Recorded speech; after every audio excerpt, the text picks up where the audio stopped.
மூவில நடிச்ச experience sir.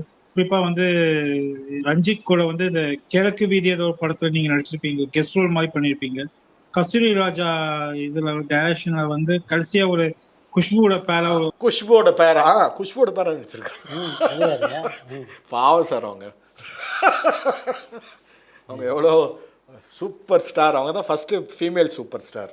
ஏன்னா அப்ப அந்த டைம்ல பாத்தீங்கன்னா மெகா சீரியல்ஸ் ஆதிக்கம் ஜாஸ்தி கிடையாது சார். இப்போ ஒரு ஒரு வாரமும் ஒரு சீரியஸ் வரும். கணேஷ் வசேந்திர நீங்க இன்ட்ரோ கொடுத்துருப்பீங்க. அது பின்னாடி ஒரு கதையே இருக்குது. சுஹாசினி மேடம் வந்து ஆஸ்திரேலியா வந்திருந்த போது நாங்கள் உட்காந்து பேசிகிட்டு இருக்கோம் எங்கள் வீட்டில். அப்போது நான் சொன்னேன், எல்லா டைரக்ஷனில் நடிச்சிட்டேன், ஆஸ்திரேலியா நீங்கள் டைரக்ட் பண்ணணும் திரும்பி. இந்திரா ரொம்ப பிடிச்ச படம். அவங்க டைலாக்ஸ் எழுதுகிறாங்க மணிரத்னம் சார் படத்தில், பட் அவங்க டைரெக்ஷன் பண்ணி நான் பார்க்கணுன்னு சொல்லிகிட்டே இருந்தேன். எல்லா டைரெக்ஷன்லேயும் நடிச்சிட்டேன் பெரும்பாலான, உங்கள் டைரெக்ஷனில் மட்டும் நடிக்கலைன்னு. யார் சொன்னா?